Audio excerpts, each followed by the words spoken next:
Good morning, everyone. Welcome back to Topher Drives, where today you join me just north of New York City at the ranch at Hudson Valley, where I've been spending the last couple of days with the brand new 2027 Bentley Continental GT S. I spent all day yesterday in the GT S, and I figured today we would go out in the Coupe and talk about what this has been like to live with for the past couple of days.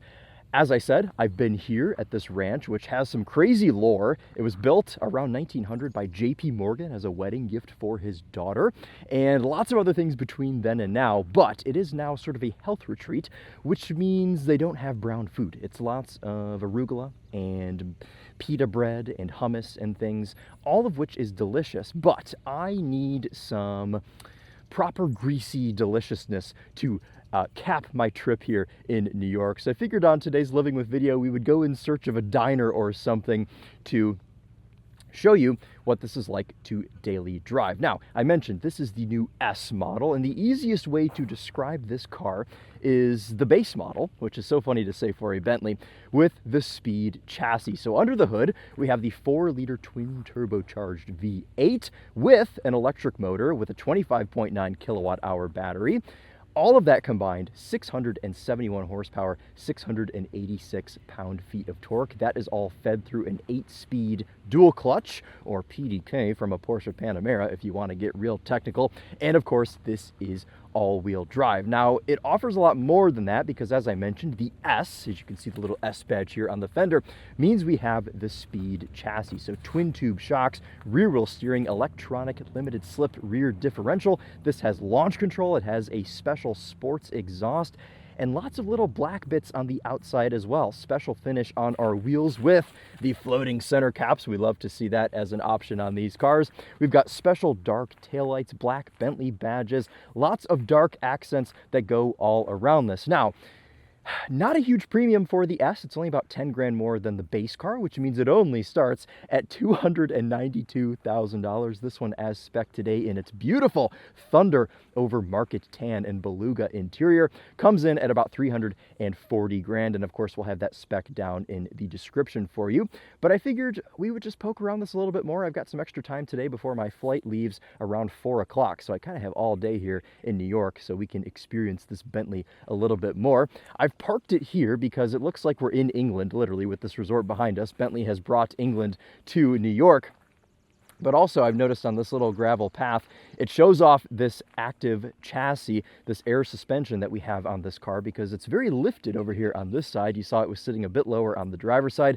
Gives us a chance to talk tires. Now, this is a Pirelli P0 on this car, and they've got very skinny sidewalls. You've got a 275/35 ZR22 on the front and a 315/30/22 on the back. Now, Bentley has 8 cars here. One of them had a little bit of an oopsie yesterday, hit a pothole, and well, now they have 7 cars because one is waiting on a tire.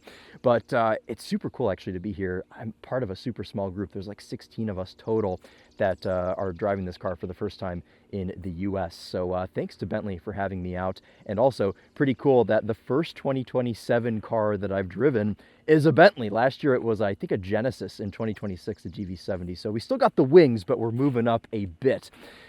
So I mentioned this is a plug-in hybrid. This is not where you put the battery juice in. That's over here. This gets 50 miles of electric range. You can do level 2 charging, just sort of normal stuff here. I mentioned 25.9 kilowatt hour battery, and 50 miles of electric range is pretty legit. I mean, that's most of the time all you need, which means most people that use this are only going to use the 188 horsepower electric motor in this, which sits between the engine and the PDK. But I mean, the V8 is simply not needed in most situations, but when you do breathe on the V8, it does make a very good sound, which I'm excited to show you here in today's video. But let's go ahead and pop the trunk here. The only kind of disappointment here with this new 4th generation GT, which has been out for a couple of years, so this isn't new news. Obviously, the fact that these are all plug-in hybrids now means you do lose a little bit of practicality here in the trunk. You can see all of our plug-in hybrid stuff sit between the back seat and the trunk, so you do lose some room. The trunk is being used today entirely as a carrying boot for the charging cable and the little first aid or toolkit, whatever this is over here, and a front plate bracket. So if I wanted to actually put something back here, I would be out of luck. But you do have the back seats as some extra storage, and you can actually fit back there, which we'll show you. But I do want to show you one of the coolest options, and actually, it might actually be the cheapest option on this car. We do have to turn this off, though, before I can show you. Your mobile phone is still in the vehicle. Thank you. And that is the Jewel filler cap. Shut our soft close door. Check it out. Isn't that the most beautiful fuel cap you've ever seen? Obviously, premium fuel is required here. I think yesterday in my video with Miles, we ended up doing about 10 mpg because we had this in sport mode quite a bit. But we'll show you this powertrain while we are here, because why not? This does also have a special oil cap, though. I think maybe the engine cover covers it. But we'll check it out and see. Oh, it's right there. That is a beautiful oil cap as well. Okay, so as we mentioned, 4-liter twin-turbo V8. We know this engine from a lot of stuff. It's in the Lamborghini Urus. It's in some Porsche products like the Panamera GT S, the Cayenne. It's in Audis like the RS6, the RSQ8, the SQ8, all that SQ7. Lots of stuff has this engine, but Bentley kind of has their own unique tune, obviously, on this, and unique exhaust note. Mentioned this has a special sport exhaust for the S trim, so excited to show you what that sounds like as well. All of the stuff you open and close on this does feel quite nice, as it should for being over $300,000. And I love the sort of blacked out vibe of this. You guys know I'm not really huge on black appearance pack stuff, but the fact that Bentley will still sell you an Azure or a Mulliner makes this make a little bit more sense. Now, the trim hierarchy is a little bit confusing with Bentley. Over on the left-hand side, we have the Azure, which is kind of the luxury trim. Over on the right-hand side, we have the Speed, which has 100 more horsepower than this, though it does have the same chassis and same engine. And this kind of sits in the middle, sort of next to the base car, and gives people an option to not have to spend the extra $30,000, $40,000, whatever, for the Speed. Not that that really matters if you are buying a Bentley, but I just don't know that the 771 horsepower is necessary when this has almost 700. Neera's makes no difference, 700 horsepower anyway. So let's talk about that a bit more. Let's jump in and we'll start this thing up and we will go for a drive as we kick rocks. Mentioned earlier, Market tan interior. This is beautiful. We've got these special little S plaques here, handcrafted in Crewe, England, and these are fresh off the boat from Crewe as well. This car's only got 364 miles on it. It's super fresh. This is sort of the first, actually not sort of, it is literally the first time this car's been driven in the States was on this event, so pretty special to be involved. These doors, they feel power, but they're nice in the way where they can kind of stop anywhere. And actually, before we get up front, I do want to show you the back seat. I forgot about that. This seat moves forward quite easily. You can see this gains us quite large access to the back seat, which I'm going to try and not track any more rocks back here. We'll jump in the back.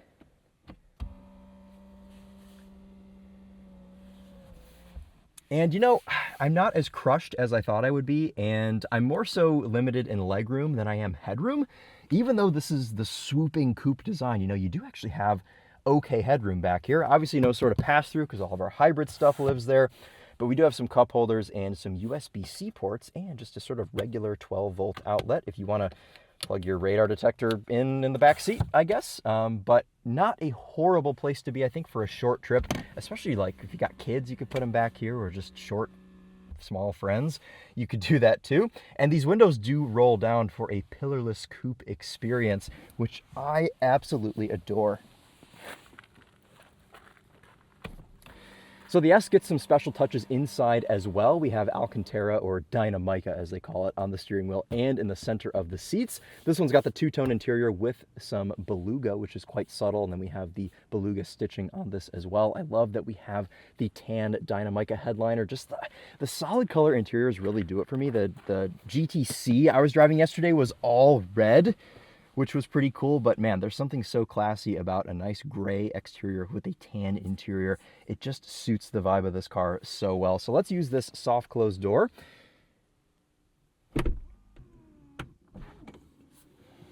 Grab our Butler delivered seat belt and we'll fire it up.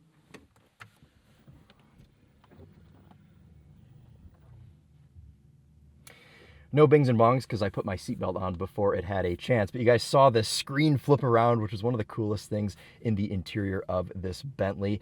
Now, we'll show you around this a little bit. I mean, S hasn't really changed anything that substantial, just some new materials and things in here for the 4th generation Continental GT. This is still pretty much the same, and I like it because Bentley still gives you lots of physical controls, albeit some of them do feel a little bit cheap. You've got some plastics here on the steering wheel, which are kind of just pulled straight from an Audi. My friend Eric has a 2015 Audi A3, and his steering wheel buttons look exactly like this. Now, he doesn't have these special, like, diamond knobs on his Audi, but, you know, there are some things in here I think they could improve on. This panel down here, it's matte, which I do like, which means it won't get scratched like the piano black that we have as trim in here.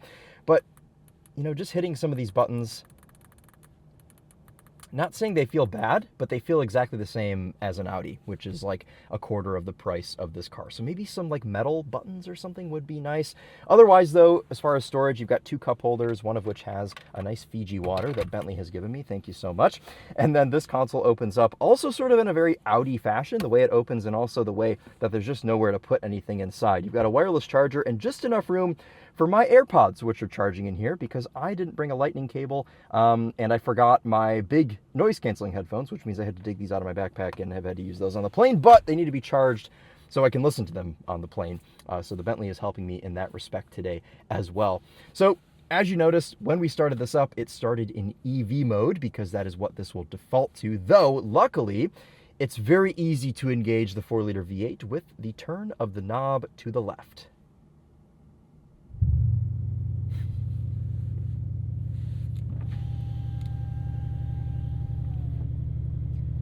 Hear that glorious grumbly rumbly V8 come to life, and we'll let that warm up for a second because we're gonna need that for the drive today. I want to check out this diner. It's like 18 minutes away, 11 miles, gets us there at 10:40, so that should be pretty good.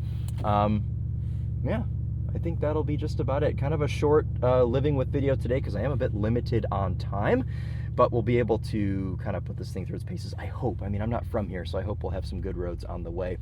But otherwise, you know, you got nice vent placement. You've got the screen that turns around into gauges. Oh, that is just so proper. And this is something that literally nobody else does. Like, this is what sets Bentley aside. You know, some of the buttons and things in here don't, but this does. In the age where we're so sick of things being screenified, being able to just get rid of the screen with a button is so cool. We do have to keep it today because I need the navigation. I think the only thing that would complete this interior would be a real gauge cluster. Of course, this one is electronic, but it does mean you can go through and make it look a bunch of different ways. You can have your rev counter there right in the middle if you would like. I kind of just like the 2 simple gauge pods with the map in the middle. You've got multiple volume controls. You've got a volume knob down here and a little slider on the steering wheel. Cruise control is separate. Headlight switch is a physical button down here. So there's nothing in this that is out of reach and confusing, which I think is very important for a car like this. So, okay, I think that's enough. Why don't we get this thing out on the road and show you what it's like to drive?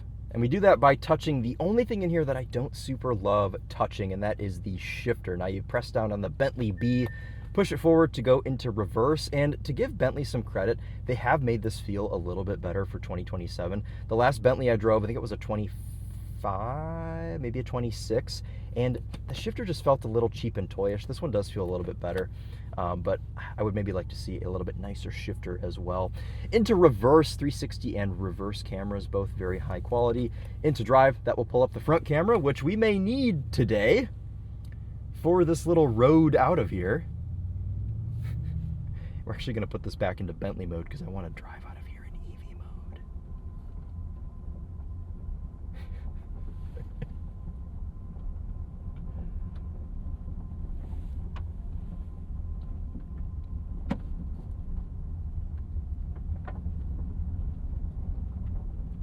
Just kind of observing the noise this makes in EV, because I legitimately spent 90% of my day yesterday in sport with the V8.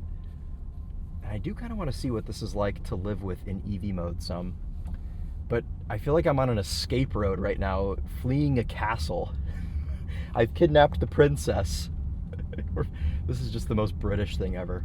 Bentley does such a good job curating these events to just be so Bentley. I don't know. Like, you guys know I did the one in Montana with Bentayga Speed, and it was the same sort of way. So Anyway, all right, let's get off the escape road, the little gravel pass, and we'll get onto this paved road out of the resort.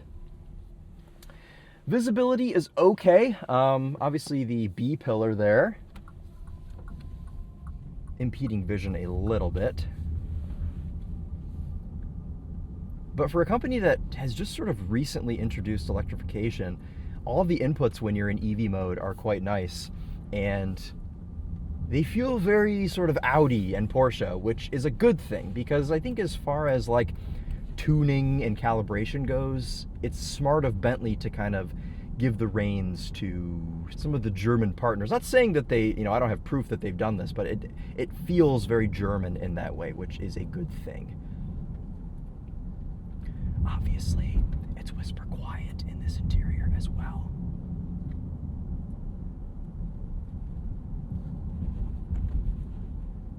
And the ride quality is lovely. It's one thing you don't have to sacrifice actually in the S is ride quality, because the dampers in Bentley mode across the board, Bentley mode and comfort mode, are tuned exactly the same in all of the cars. Whether you're in an Azure, a Mulliner, a Speed, an S, whatever, they're all going to have the same ride quality when you're in B or comfort mode. It's not until you bump this into sport that the damper tuning is a bit different, obviously taking advantage of that Speed chassis here in the S.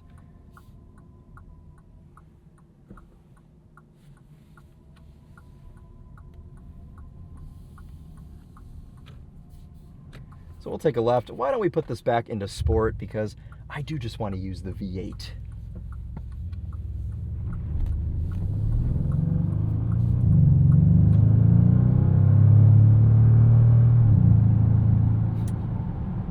The only thing about going into sport is it does default the 8-speed dual clutch into sport mode as well. If you want to manually change gears yourself, you can bump this down into manual mode. You've got some beautiful burbles from this exhaust, the Special Sport exhaust.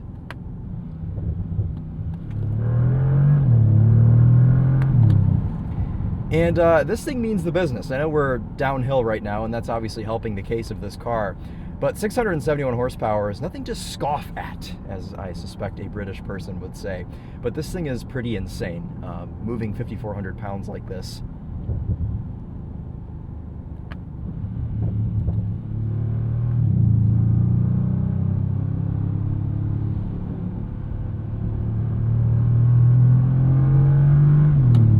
But it's a very sort of reserved feel in this car. There's nothing harsh. There's nothing that upsets the vibe of a Bentley. It just wafts along.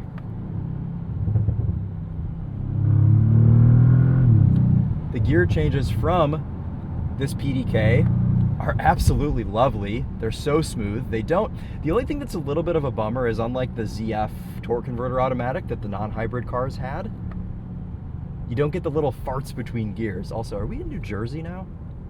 I think we may have already crossed into New Jersey. We're just on the border.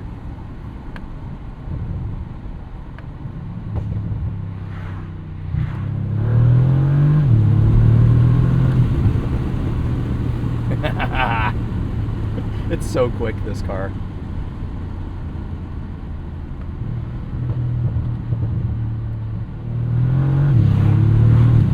Now, most normal people are probably not living with their GTSs like this, but maybe they are, because this is the sport trim. You should be able to do some sporty driving in it.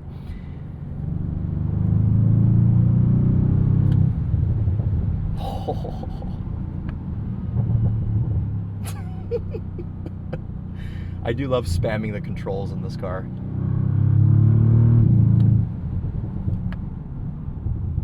Okay, I think we're getting a little bit more city-ish now, though I do want to bounce the sound of my people off of this very British-looking stone wall. Oh, my pillar's gone. Look at it.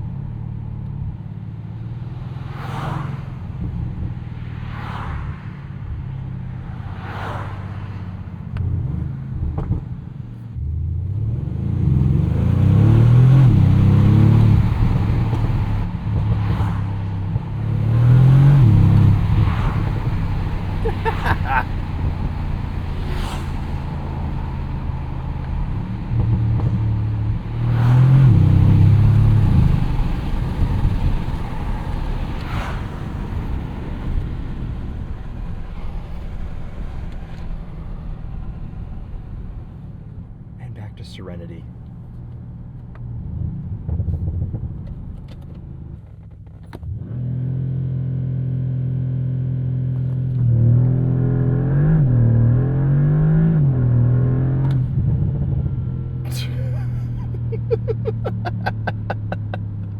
Launch control of this car is wild because that PDK, it sort of slips its clutch and tries to mitigate wheel spin, though I think we did still have a little bit of wheel spin there with that.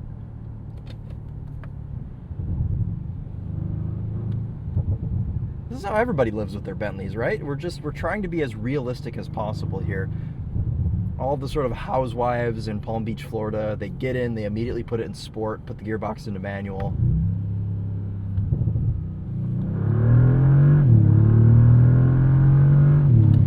Like one of the best roads I've ever found. This is cool. This is completely by accident that I'm on this road right now. But my goodness, is this lovely.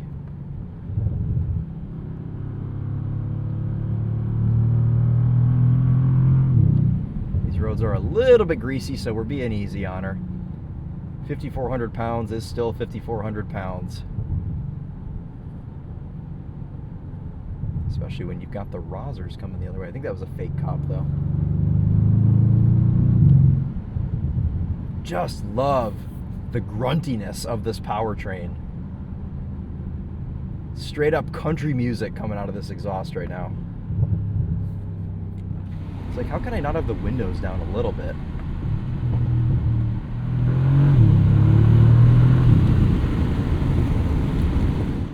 Okay, if you do actually want to chill out, obviously we can pull this out of manual mode, we can put it back into Bentley, or even into comfort mode.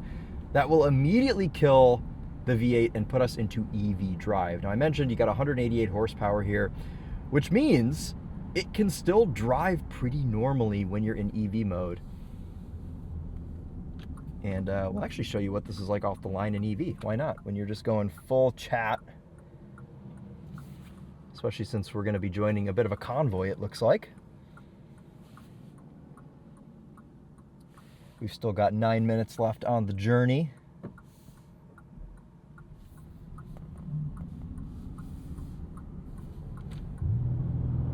Okay, so this will kick you out of EV mode, as you just saw, if you go past a certain point in the throttle. Now, this is a pretty safe function. Obviously, if you got an emergency, you need to get out of the way. However, it is nice sometimes to be able to floor a car when you're in EV mode and just kind of use the full 188 horsepower, whatever that may be. All right, well, while we're sitting in traffic, why don't we talk about what this is like to actually live with, considering I've spent the last 2 days just sitting in one of these cars. And I'm happy to report that it does still feel like a Bentley. I've sat in multiple generations of Continental GTs. In fact, my friend Tori has a first generation GT that he bought brand new in 2008. So I've been across the board, you know, and they all kind of have this special feeling to them, and they all sort of smell the same also. This car smells very, very rich, very wealthy. I don't know that wealthy is the right word. It smells like a posh hotel in here, which I think is important because it kind of is a posh hotel. But as far as just sitting in it goes, obviously lots of adjustment here to the seat. There are 1, 2, 3, 4, 5, 6 buttons down here on the side of the seat. All of them do different things to make your experience much more comfortable. We've got lumbar adjust. We've got you can adjust the headrest up and down. That's a power switch. Lots of good stuff in here. The seat itself is pretty comfortable. Sat in this car for 4 hours yesterday on the trip, driving and then riding with Miles in the passenger seat as well. It's just been good. It's been a nice thing to sit in. And the ride quality is good. You know, I often drive these luxury cars that have big wheels, and some of them, the suspension doesn't really make up for it. Now, a car that actually does this really well is the Genesis G90. And I think Genesis benchmarked Bentley for ride quality because that's exactly what this car rides like. It literally rides exactly like the Genesis G90, which is fresh in my mind because I just drove one a couple of weeks ago. And this isn't to say the Bentley ride is bad, it's just to say that the Genesis ride is like out of this world. But the twin tube shocks in this, the Bentley active chassis, dynamic chassis, whatever they call it, it's all just about perfect for daily driving. And that's what I think is so nice about this S model, is you don't have to sacrifice anything as far as comfort goes. Now, obviously the wheels are quite big, yes, but they're big on everything. And when you're not in S mode, it's still cozy. And some people like this blacked out look appearance, and also some people like to toggle this into sport mode and do their back road driving. I mean, there aren't many nice back roads in Florida, but you know, Bentley's got market share in other states as well, but most of it is in Florida. I'm going 23 miles an hour right now in a big long line of traffic, and I'm just unbothered. If I wanted, I could heat and ventilate my seat at the same time. You guys remember those old Shaq Icy Hot commercials? It's always what I think about when I do this in a European car. While the buttons do look a little bit cheap, they do make some very nice, satisfying clicks. Also, I love these little pulls to engage or turn off the vents. It's so funny. Bentleys have like such a unique ride quality in the way that when you go over a bump, they kind of sway side to side as well. Like it's just such a fluid movement in this car at all times.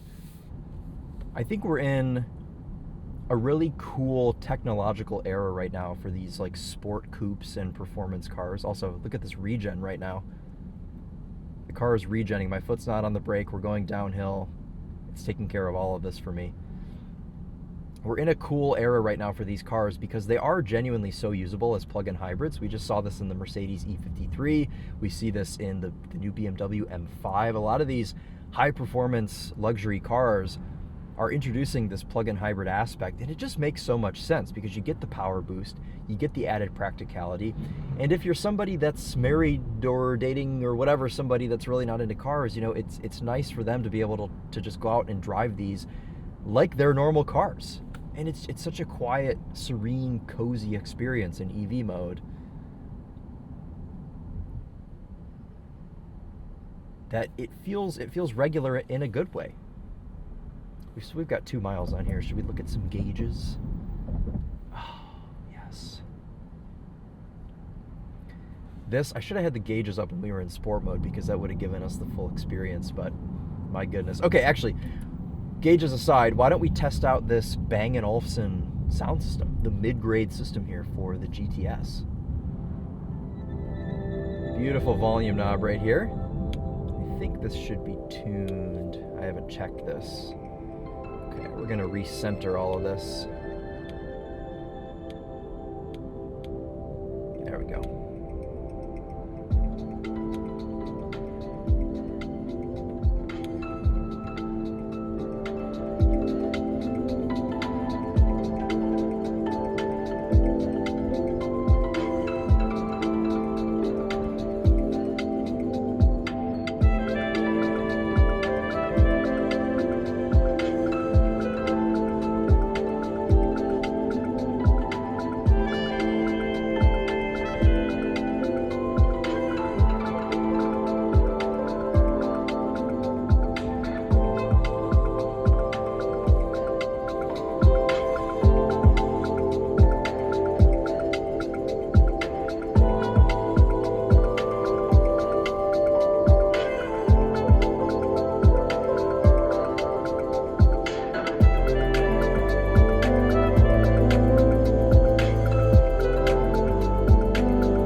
At base EQ, it could use a little bit of help, which is why whoever was driving this car yesterday, I'm sure, did the tune that I just kind of reintroduced there. But the hardware is here. This system is pretty dang good. Now, obviously, you can go even higher than this with the name system if you choose. As we mentioned, this is the mid-grade system, but it's still pretty good. You know, I wouldn't really complain, and you're so sort of nestled in this car, being that it's a coupe, that it sounds pretty dang good. You know, I don't really have any complaints. Now, the only thing you could say is that there are cars that are much cheaper that do have a similar sound quality, but again, this is not the top system. So we'd have to test one with the name if we wanted to really judge this car, but I think as far as mid-grade goes, this is quite all right. Other inputs in this car: steering, super quick with that rear axle steer, which will change the direction of the wheels depending on the speed of the car. So like in parking lots, they'll turn opposite direction to help you maneuver a little bit easier, and then when you're passing at speed, they'll turn in the same direction to make your lane change a bit more seamless. Pretty high-tech stuff, but also like standard for a rear-wheel steering system. This just kind of does what they all do. But steering weight itself, it's pretty light, but Bentley does a good job with this kind of like luxurious steering feel where it's precise, it's decently light, and it makes your life easier, which I think is what steering should do on a luxury car. Make your life a little bit easier. Steering itself, it's quick too. You know, you don't have to do a million hand-over-hand movements. Oh, should we go sport for the last 0.7 of a mile?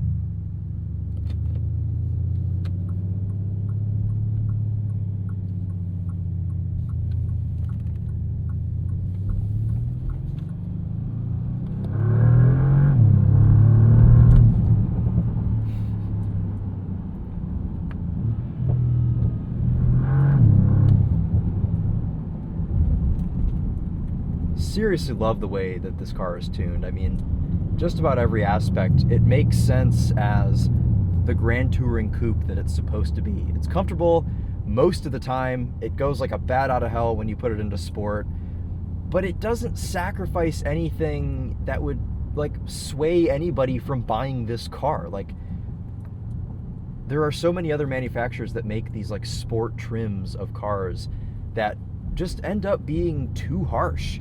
And this one just isn't that. It's still a Bentley, it's still cozy, it's still usable in the same way that would like to use the online recognizer. You can't use the Please B. agree to the license agreement. Can't use the B word in here. Wow, look at this plane. Wow, what a cool place. Okay. It's still a Bentley in the same way that any other trim of this car is, and I just said the B word again.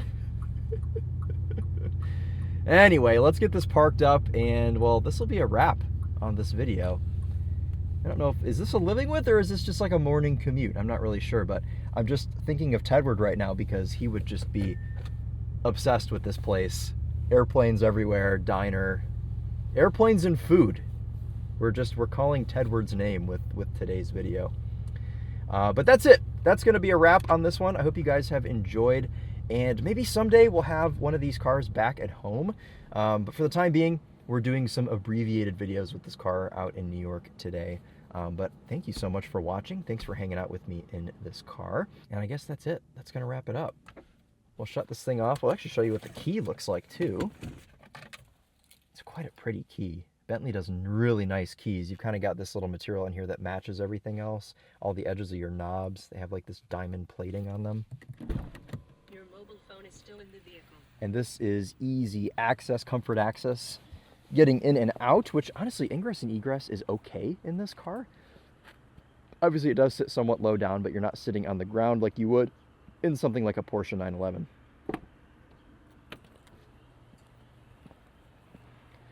This is just so pretty.